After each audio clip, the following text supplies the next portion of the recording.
that was one of the coolest things I've done is, going around these forests deep in the heart of Central America where, no one speaks English, no one looks like me, and actually being taken to these areas Oh, that sounds where freaking cool. the indigenous people were like, oh, I don't know why you guys like this, but if you want to know where they are. Hey guys, we'll get to the podcast in just a minute. However, I am looking for more great guests for the Blue Collar Voices show, and I am planning a road trip across America and including parts of Canada. I'll tell you more about both of these at the end of this podcast. Hey everyone, welcome to the Blue Collar Voices show. Today we have Nathan Brown.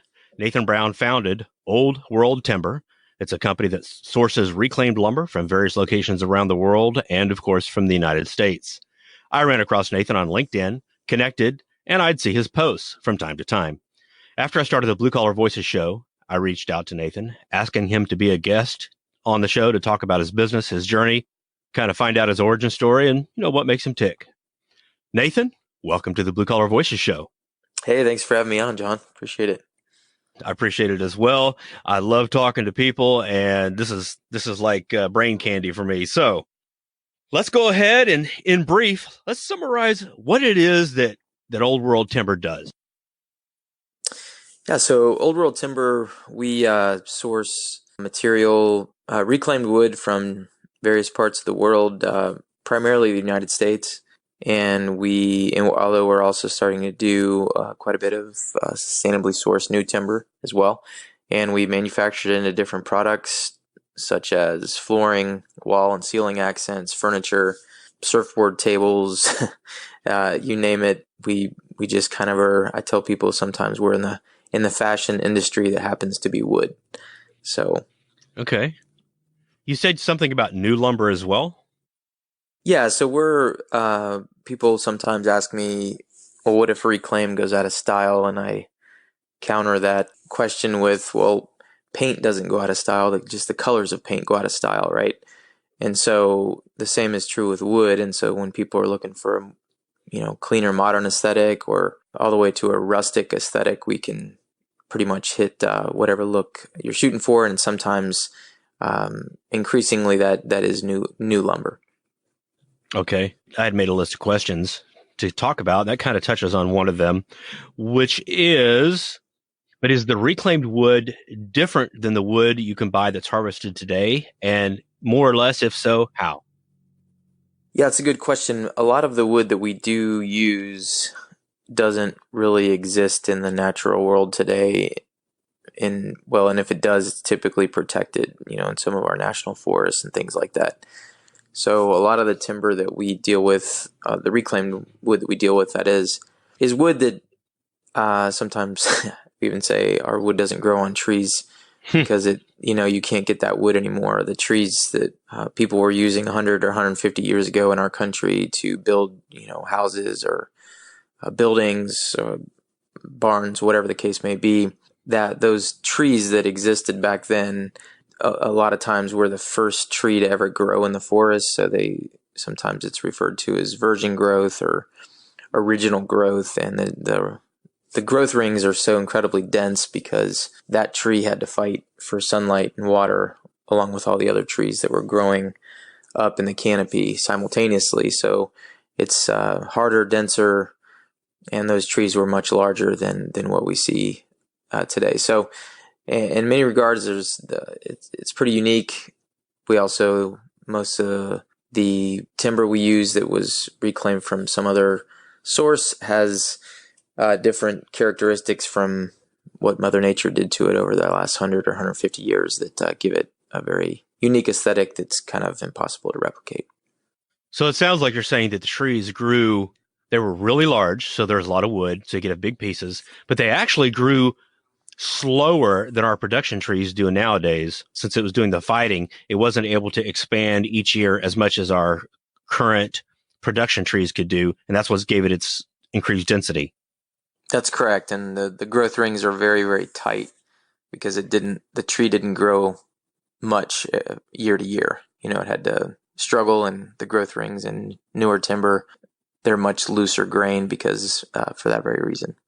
So if you went into a virgin forest today, we'll call it virgin, just say something that where the trees, natural growth, it's been a couple hundred years, hasn't been touched, that lumber is still going to have those same characteristics. That's correct. And a lot of these trees that were harvested 150 years ago, that tree might have been 2, 3, 4, 500, 600, 800 years old when they harvested it. Okay. And the trees you just referenced would also be in that category. Okay. I didn't understand about the ring growth, and I can see how that might, I mean, I see how that works, your explanation, that the trees today, that we give them plenty of sunlight and they grow quickly, but we harvest them what, after like 20, 25 years? Yeah, I mean it kind of varies depending on species and the use for that timber, but yeah, 20, 30, 40 years is kind of what the normal. I mean, I'm not a new timber expert by any stretch of the imagination, but based on what I know, it's 20, 30, 40 years is what the trees are harvested in. So thinking about flooring, if you want a floor that's going to be more durable and really last, you're going to want that denser ring pattern just for the hardiness of it. Yeah, so a lot of the floors that we make are typically wider and longer because the wood that we're starting with is wider and longer. And then the new flooring or new paneling a lot of times is, they're much shorter lengths, and the density is not nearly what we're currently using with the reclaimed either. Okay. Well, that's good information, and it explains additionally to me why reclaimed lumber has so much value. I recognize the fact that it's just freaking cool that you've taken something that used to exist in, say, a mill or wherever it might be, a barn, and you're turning it into something new and being able to capture that essence and saying, yeah, this came out of a barn that was built in 1793 or something, and now you've got stuff made out of it. That's pretty cool. But the quality of, you're talking about the material, you're wanting to put in a new floor in your home and you want something that's just super amazing, you go get that hardwood. It's got the dense rings. That floor is going to last a long time, which now brings up the perfect time to talk about cost. So if I'm going to get a floor made out of reclaimed lumber, it's going to be a hardwood floor. How does that compare with today's flooring if I'm going to go buy material made out of, fresh production wood? Yeah, that's a good question. I mean, the reclaimed wood is definitely more expensive, and that might be 20 to 50% more expensive. But then again, there are plenty of new flooring options that are very high end as well. So it really just depends. I mean, if you're looking to spend 99 cents a square foot, we're definitely not the place for you. But if you're looking for some kind of mid range, say $5 to $9 a square foot, Mm-hmm. that's something that we got you covered pretty much in a multitude of options. And the reason I think I should add that reclaimed wood is more expensive is not only does it have to be harvested from a salvage demolition site, whether it's a barn or old textile mill or old building, whatever the case may be, that wood typically, or probably 99% of the time, has metal in it, different nails and whatnot.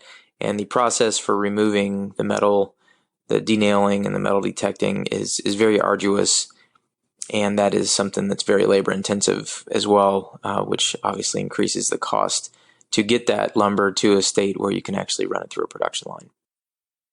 Do you just use like handheld scanners, or do you have more? What kind of equipment do you use to detect for the metal? Yeah, so there, the crazy part is there's really no other way to get the metal out other than just hammers, nails. We have a reverse nail gun, but if the metal is embedded into the wood, there's just no way to get it out other than go digging for it, and there's no machine that can do that. And so that's one of those things that it will probably always be a niche market because the major huge production mills, they're not even going to consider running this kind of timber through their production lines just because their equipment's way too expensive and Sure. so yeah, that's one of the things that a lot of people don't think about when when they think about reclaimed wood is they don't realize that, there's a lot of work that goes into preparing it even before you can turn it into a finished product. So where did you get the idea, the genesis in your mind, to think about starting a business reclaiming wood? So my background is sort of real estate and finance, and I started to do some real estate development. And the kind of 30-second version is we had to tear down this barn to put a road in where the cul-de-sac was going to go in the subdivision. And my friend and builder at the time said, "Hey man, we should take down this barn, and you should put." I was building a house to live in at the time as well. And we should take these big timbers and put them as exposed beams in your house. And I said, "Man, that Yes. sounds pretty cool." Mm-hmm. And so what happened was it ended up being one of the coolest features of that house that I lived in for a number of years. And then when I decided to sell it, the first people that walked in to look at the house the day I listed it, they bought it. And anyways, but in the interim, while I was living there, I realized that it was very difficult to find consistent supply of reclaimed wood. And so when I was using it in different projects, it was tough to find. And so when it did become available, I would just kind of buy the lot. And so I started accumulating a bunch of this reclaimed wood. And my wife said, "Well, what are you doing? You have this warehouse full of wood. We don't even have a business." And I said, "Yeah, that's a good point." So I said, "All right, well, I'm just going to sell it all." So I put it on Craigslist and eBay. This was about 8 or 9 years ago. And I started getting contacted from people all over the country and even internationally saying, "Hey, we'd like to buy this." And so I realized that there was a pretty big opportunity to be sort of the provider or the facilitator between the guys that are actually tearing the barns down and the architect in San Francisco or New York or New Zealand that's speccing this particular product for their project. And so, one thing led to another. I was mostly doing wholesale when I first started, basically aggregating wood and then selling it without doing any processing, and that sort of evolved over the last 6 or 7 years and into a full-blown manufacturing plant. That's kind of the way I ended up doing what I'm doing. And at that particular point in time, when you're doing the lumber, it was just you, or did you have anybody, maybe it's from some of your other projects, was helping you facilitate this? Yeah, so I had one employee, then and then two employees that were sort of working part-time, and then eventually full-time with the wood. And that started growing, and a lot of my customers were starting to say, "Hey, rather than ship us a semi-load or a container of raw material, would you be able to kiln dry it or process it?" And I was naive enough at the time to say, "Oh yeah, I can get into manufacturing. It can't be that hard. I'll just, it's just wood, it's just planers and some whatever. It can't be that hard." And needless to say, it is much more complicated than that. My background was not manufacturing, so there were a couple years of pretty steep learning curves that that I had to get through. But Wow. now I got a bunch of great guys that are much smarter in that area than I am that are running the place. So Yeah, but I bet you loved that learning experience. I think I loved it more so after the fact. Right. During the journey was sometimes challenging, but definitely no substitute for experience. Right? You just got to learn. Looking at your background, you look like the kind of guy that's always looking for a challenge. Yeah, I mean, I definitely am always looking to stay busy and find new challenges and opportunities to figure out new things.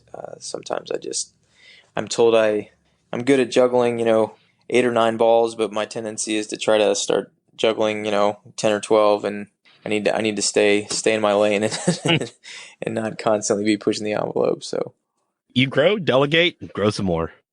yeah, and I'm learning a lot about delegation because you got to have a great team with people that are a lot better at their particular area than I am, and one of the things I'm getting pretty good at is knowing what I'm not good at, and I'm okay with it.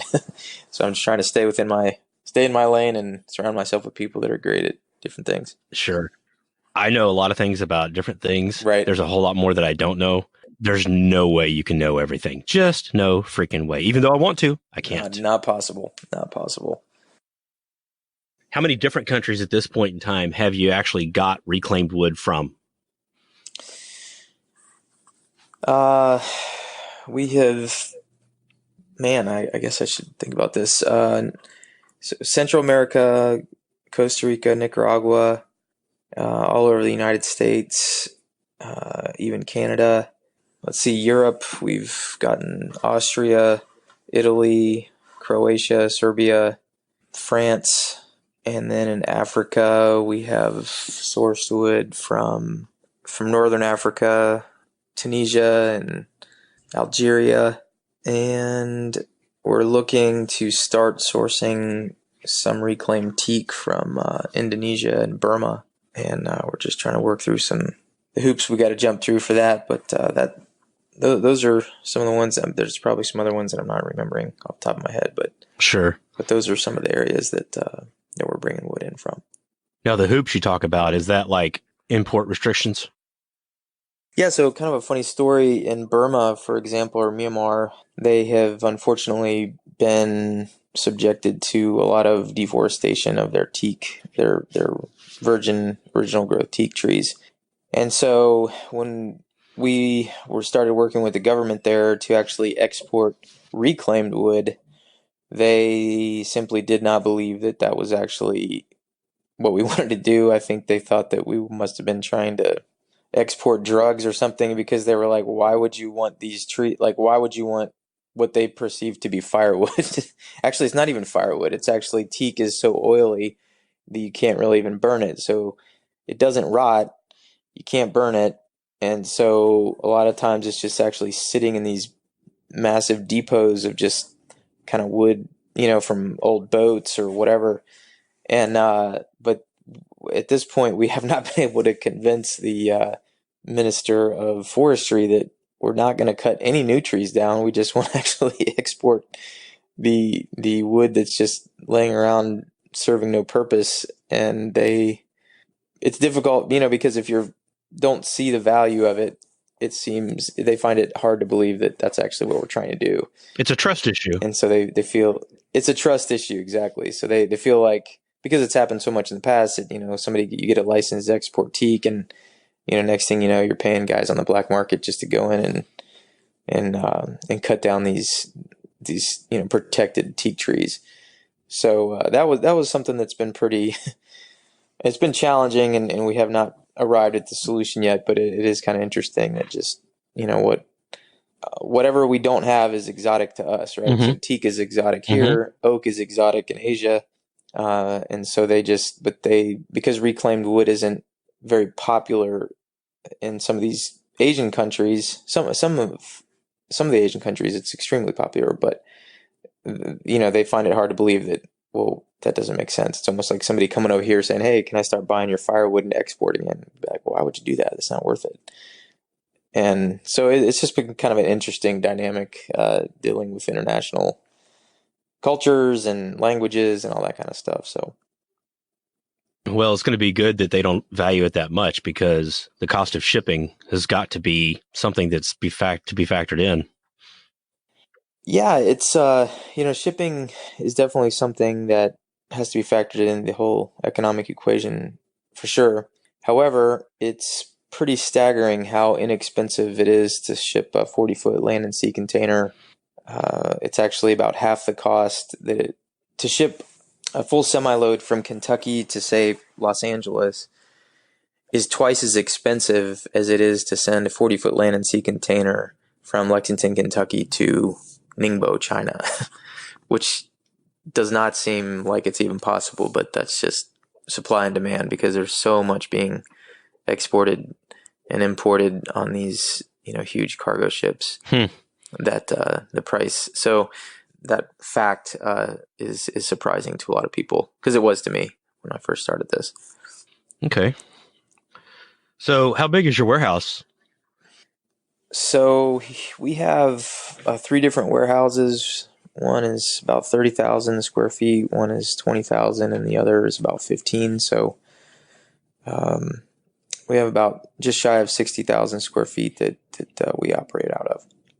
That lumber that you have, as a general rule, how fast do you turn it over? 1 year, 5 years, 10 years?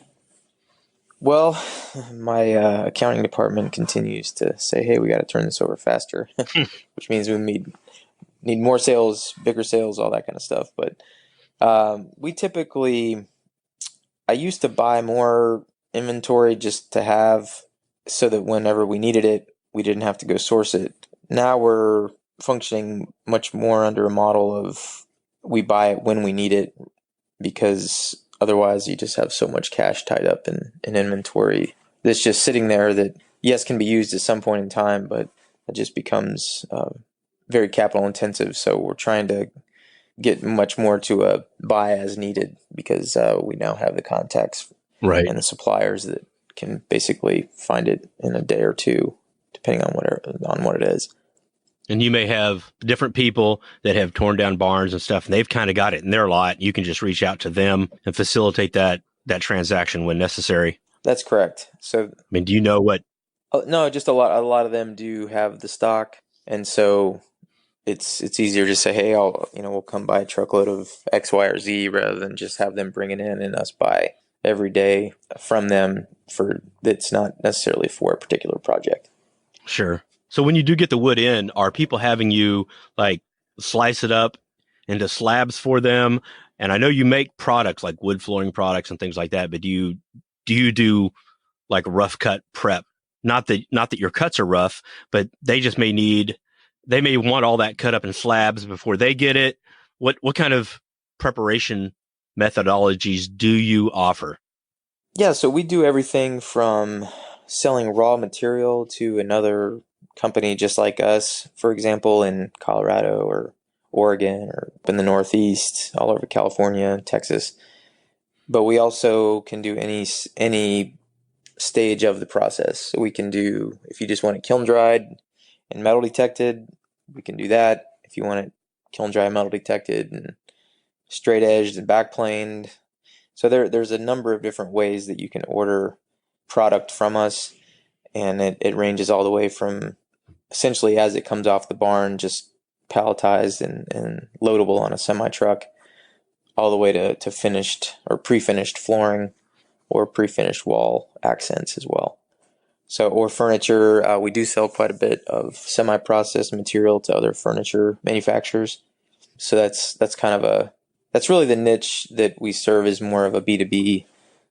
We do sell some retail, but that's our focus is mostly on wholesale large volume to other of component parts to other manufacturers is kind of a niche that we've kind of started to, well, over the last few years developed, and we're that's really one that works for us just because they're taking the volume that we need them to take. You still sell to, say, the guy that's got his own shop. He makes furniture. He's just looking for wood and sourcing it. You'll sell to him as a business. Correct. We will. Okay. We just don't really take kind of walk in off the street people that just want to buy like one stick of wood. That's not really what we do, and because we have done that in the past, but the person looking for just that perfect mantle beam, and say that mantle beam is going to be 500 or 800 bucks, whatever the case may be, they're going to find the mantle beam that is in the back row of the biggest stack of wood that is going to take 2 hours to get to it and two guys on a forklift. And as soon as we get it out, they're going to say, you know what? I probably need to think about this another few days. All right, thanks. Mm. And so we've Hmm. rearranged our warehouse, and so we're just not set up for retail, and so we prefer to sell to the people that are selling retail.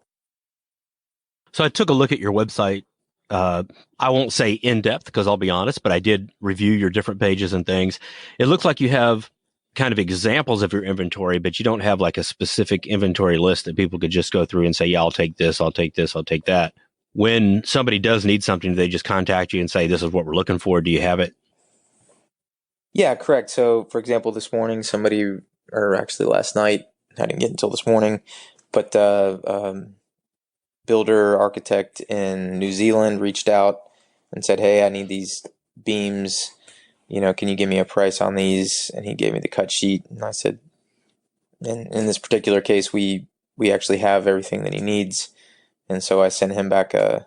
But so we don't really have a standing inventory. I mean, we do have an internal inventory list of everything that we have, but as far as advertising what we have, there's really just too many categories to put that out there. But if somebody reaches out to us, we can tell you, hey, this is what we have, or okay, we might have half of what you need, but within a couple of days we could get the balance or whatever the case may be.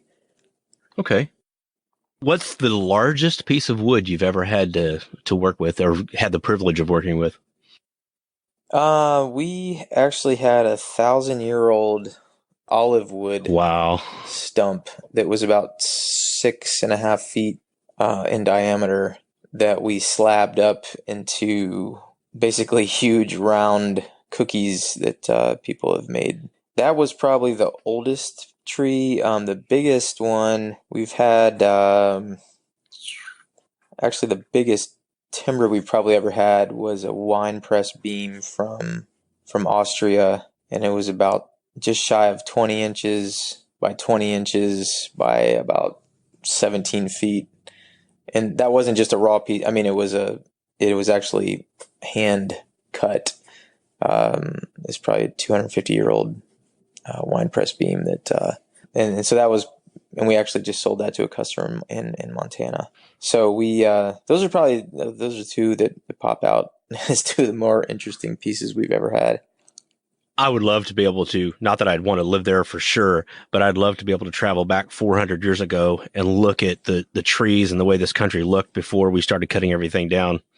It is pretty interesting to look at.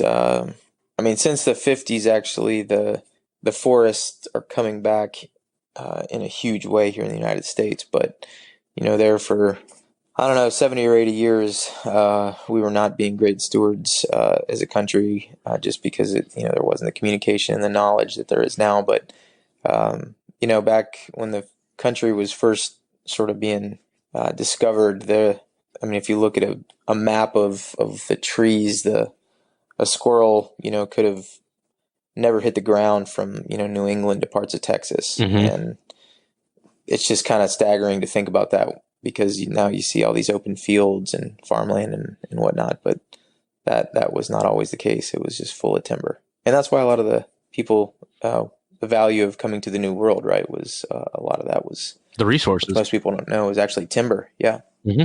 If you're back in the old country, the old world, you did not have the right. If you cut down a tree, you were committing a crime because that was not allowed. You could scrounge like twigs and branches that had fallen, but the land was owned by, the lords, and you're pretty much just a squatter. I don't know, maybe a sharecropper, however you're going to call it, but you didn't have the ability to actually own land because it was just so limited. And eventually we'll get there here. Yeah, it's one of the interesting stories that I've actually seen some of these trees, but the King of England would actually send surveyors over here to the New World, and trees that met a certain specification and species, the surveyors would brand that tree, right? Mm-hmm. And so the people that actually lived here, the pioneers and the first settlers, if they were to cut down one of those trees, it was, to your point, treason. Mm-hmm. And so they would actually, send these surveyors, and then they had some police power as well. But a lot of them actually ended up getting sort of tarred and feathered Mm-hmm. because Or the dead. people were like, look, or dead, you can't come over here and tell me I can't like use this tree for lumber or whatever. And so that, was part of the many reasons why eventually the war was fought. But I've actually seen some of those trees that actually have the king's stamp on them from England. That a lot of them have actually been recovered, like river recovered timber, because they're 200-300 years old, some of them. But it's kind of interesting, just fact that a lot of people don't know about, that actually timber was like one of the biggest resources that people were fighting over hundreds of years ago. Absolutely. And that's pretty cool that you saw that real example. Thinking about the river makes me think of what they call bog. Have you ever messed with any of the wood that they recover that's been underwater for, no, I don't know, 100 to 300 years?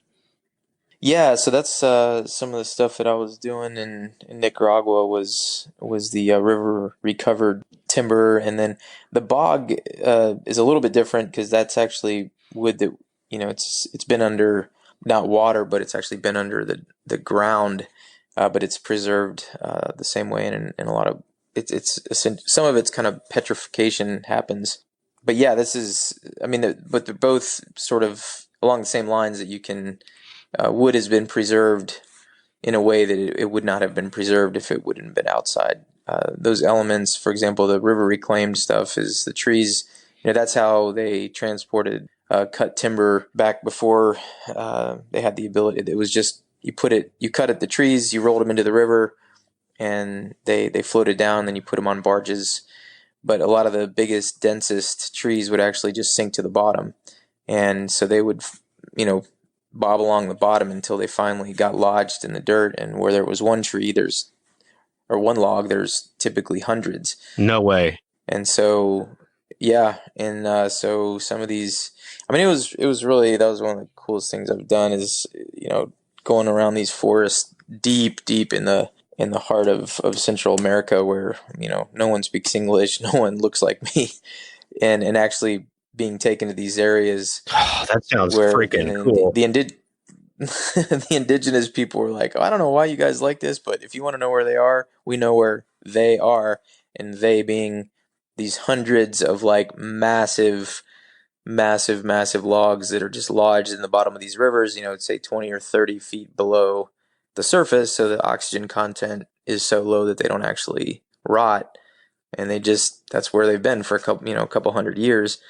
And because of that they're underwater, and the sediment and the minerals are just, flowing over them for centuries, they have all these different colors in the wood, even when you cut deep into the wood. That's just pretty staggering. And so, but it's very difficult to get them out. It's not physically, but by the time you deal with all the different layers of the local tribes people, and then the regional people, and then the Nicaraguan government, and then, it's a pretty difficult. It was overwhelming, to be honest, but it was really fascinating, and to see the amount, the sheer volume of wood that's there that nobody can see with your naked eye. Yeah, But it's there just below the surface. It's pretty crazy. that is pretty cool. So let's take a little bit of a turn here. One of the things I read about is that you've got a unique aspect to some of your workforce. I'd like you to talk about that and, tell me about this particular program. Sure. So one of the things that, well, our tagline at Old World Timber is reclaim, redeem, and repurpose, and we're trying to do that with wood as well as, and perhaps much more importantly, in our own lives. And so a lot of my employees are guys that are coming from backgrounds of either addiction of some sort, a lot of challenges that come along with addiction, and then quite a few of them actually have served time in prison and have been released. Either they've served out their time, or because they had a job offer from Old World Timber, they've actually been granted parole. And so we have had an opportunity and privilege really to kind of have a chance to show, hopefully be some small inspiration to other businesses, to give guys that have a criminal background a chance to, those that have paid their debts to society, to actually, not continue to be punished for the rest of their lives because they have a felony. Right. But at the same time, be able to get back on their feet, have a job, have a life, have a place, have a family, have all the things that all of us want, right? And so that's become very much part of our DNA the last number of years, and it's something that definitely comes with some challenges, but the benefits far outweigh any of the challenges that we've had, and it's something that I'm really proud of, and that our team is really passionate about. So That's very cool, and it takes a leap of faith to do what you're doing there. yeah, I mean it actually started. I mean, people have the sometimes misperception that I had this grandiose vision of reclaiming wood, reclaiming people, all this kind of stuff, and it's not that I would like to think that I'm a pretty compassionate person, but I really was finding it difficult I was finding it very difficult to find a consistent quality labor force. And so one of my, actually our company CFO, who's a advisor and mentor to me as well, he said, well, how do you feel about guys with criminal backgrounds? And, I thought about it and I said, well, I'm a person of faith. I said, God gave me a second chance. I think everybody deserves a second chance. So yeah, let's see what that might look like. And that kind of opened up this door to, to this kind of redemption part of us being able to offer employment to people who otherwise are finding it very difficult to find employment. And a few years ago, about 4 years ago, the state of Kentucky actually approached me to see if I would be willing to partner with an entity called Kentucky Correctional Industries, which is basically an industry inside the prisons that teaches these guys how to have a skill set, have a trade, so that they are equipped to find work when they get out. And so we've been working with them over the last 3 or 4 years, and have it sort of ebbs and flows, but anywhere from 10 to 40 something guys that work on projects for Old World Timber on the inside through the Department of what's called Kentucky Correctional Industries. So we don't employ them directly. We just basically offer. I mean, we provide the services and products for them to make that then we buy back from them, or others buy from Kentucky Correctional Industries. So that's been a neat program, and we've had several guys come out of that program that did a great job on the inside, and then once they got out, they had a job waiting for them the day that they were released. So That's awesome. And when you do the buyback, is that it like kind of like a fair market value, or is it a reduced? yeah, so well, it's not actually. So we provide like we'll send the wood, we'll send the equipment. In some cases, we'll send the materials, and so basically, Kentucky Correctional Industries is providing the labor, and Kentucky Correctional Industries bills us directly, so we don't actually pay the inmates. And but they don't. They're making less than a minimum wage, but they are making whatever it is, a few bucks an hour. But on the inside economy, they are the guys that are able to send money home to their families. They're the guys that don't have to sit in their cell. They're actually working 8 or 10 hours a day in the very nice facilities that they have. And so it's something that people are like. Sometimes people in the past have said, "Oh my gosh, I heard you guys are using prison labor." It's like, well, hold on, let me tell you a little bit about what that really means. And then they come to the plant, and It's kind of an apprenticeship program as well. exactly. Actually it's called the apprenticeship program. That's exactly the term that they have. There's the a journeyman part of it that some of these guys are able to get a certificate for. It's sort of a step one to a electrical license, or a plumbing license, or a carpentry license. So there's HVAC. There's all these different things, because most people don't understand that nationwide, that in 5 years, 85% of all inmates will be released. And so, these guys, they're going to be in our society. So we really need to do a better job of helping them reenter, and to reduce recidivism. Because if we're it costs about 30 grand a year per, out of your and my tax dollars to house these guys. So isn't it better to equip these guys to be able to work and have a life and have dignity and provide for themselves when they get out, by having a trade? Right. And if they don't have one, to learn on the inside, actually something that they can do for a living. So we're excited to be a part of that, and it's definitely been a journey, but we feel like we can't save the whole world, but to the extent we can make a difference in the lives of the employees that are working here, Yeah. we're excited to be a part of that. So Have you had anybody that you put to work and employed, and due to the fact that they had a good work history with you, that was able to allow them to step off to something even better? I'm not yeah, trying to that dish your company. I'm no, just saying no, as they that's move up in no, that's a great question, and that's something that I tell people when they first start working here. I said, look, we expect you to respect other people, to work hard, and to have a good attitude. But I want everybody here, including my director of operations, all the way down to the guy that we just hired a couple weeks ago. If you ever get an opportunity, that is better for you and your family.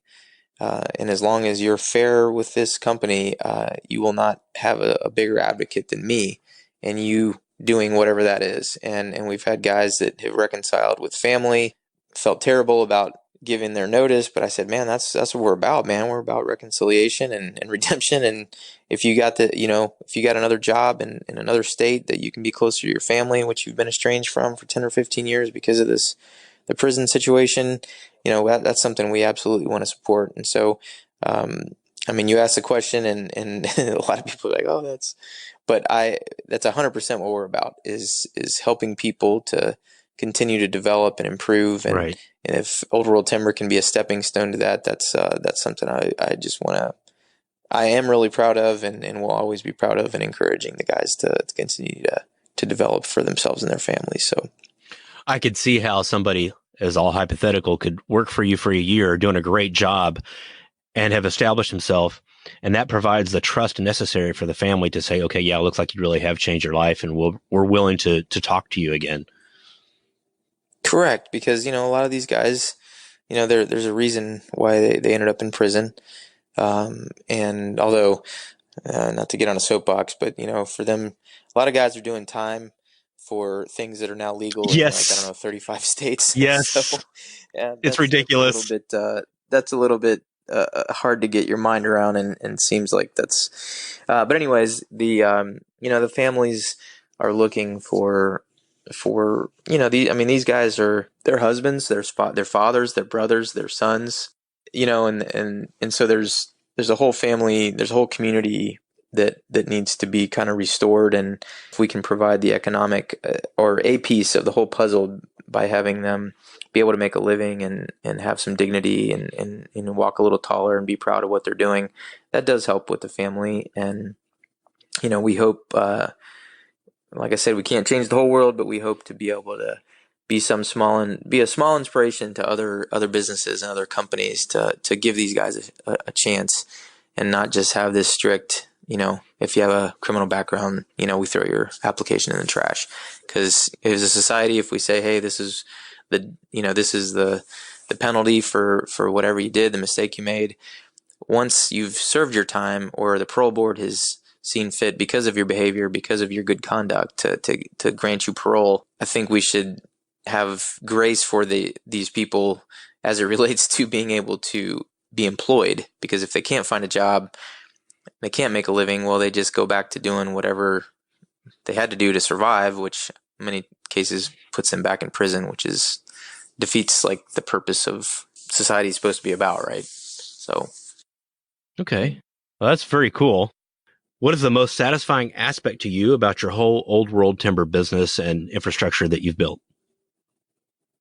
in my opinion, the most satisfaction that I glean is doing something creative and artistic, which is what we're doing with the wood, and also making a difference in people's lives.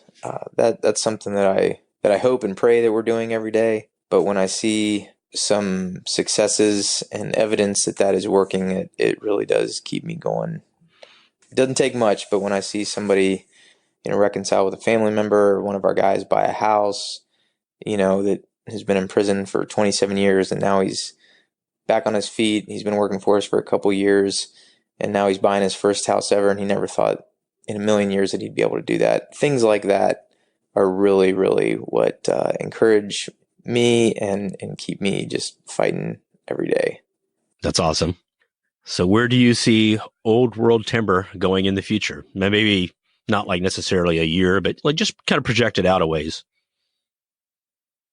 Yeah, I think we're at a critical or tipping point where we are now large enough to where we're getting cracks at doing larger projects, which is what we need. Because what we really need, what any big manufacturing, or I mean, we're not big, but any manufacturing company needs is consistent monthly orders from customers that we refer to as legacy customers, customers that just order every month, and it's not something that we have to go out and find a brand new customer for every single month. Mm-hmm. And I think there's probably a strategic partnership that's coming in the near to medium term with some bigger companies. whether it's, well, I'll leave it at that, but just so that we're able to really scale in a way that we wouldn't be able to do if it was just me, like it is right now. So there's some scalability that I would like to be able to take advantage of, and I'm gonna probably forming a strategic partnership in some way with another entity in order to do that best. All right. Sounds great. Well, we're going to wrap this up shortly, but other than old world timber, what are like some of your interests and passions? Yeah, so I love, I'm a really active person. I love mountain biking. I still play quite a bit of sports, and I love the outdoors. And I love really being with my family. I have a 4-year-old and a 3-year-old, and my wife and I love being with our kids. They love coming over to the shop and running around and Mm-hmm. cutting on their, using their little toys to cut on the wood. But we love to travel as well. And my wife and I have been able to go to different. She's actually been able to come with me to a lot on the sourcing trips, which is a lot of fun, and to do kind of a vacation that's business at the same time when we go to these crazy places looking for wood.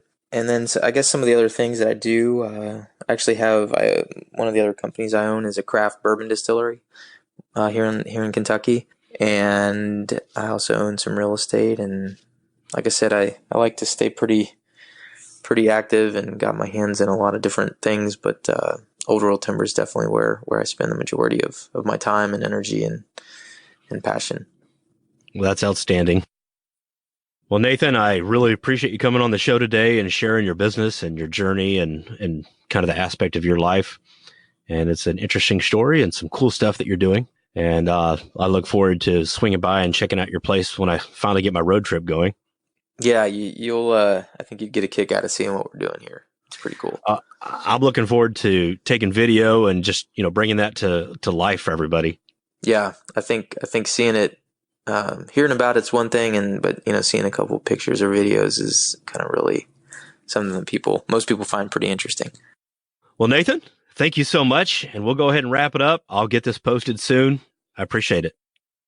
All right, John. Well, thanks for having me on. I really appreciate it, and I'll look forward to seeing what you come up with. All right. Talk to you later. All right. On the next episode of Blue Collar Voices, we have Trent Hendricks of Cabrejo Ranch. Trent is working to raise sustainable, healthy meat and utilizing creative grazing as a part of his plan. Hear how he got started, what he is doing, and what he is working on in this edited snippet of my chat with Trent Hendricks. There's nothing to sell. That's right. There's no tractors, trucks, corn, genetics. So vested interest in food and ag, they promote this and ride the wave, realizing, that at the end of the day, they're giving away competitive advantage, or do they kind of restrict and say, no, that's a bunch of horse pucky, and this is the only way we're actually going to feed the population in 2050 when it hits whatever the number is. And again, it's what is truth. You have to look. It's the old adage: follow the money, and the truth changes with those interests typically. Not that I have any opinion.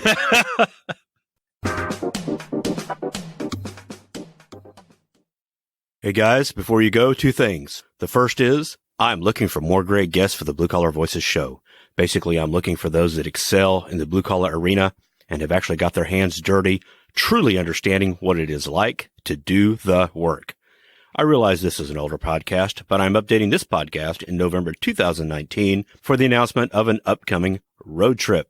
Phase 1 is building a list of locations to visit. Some locations will be just a meet and greet. Others will be on-site audio and or video. Please check out the website for more information. I'd love to hear from you. Email me at johnc@bluecollarvoices.com. You can also hit me up on LinkedIn. Thanks all. Looking forward to hearing from you. Blue Collar Voices is produced by John Chapman, and all audio, video, graphics are created and edited by John Chapman. Blue Collar Voices is a DR7 Media production.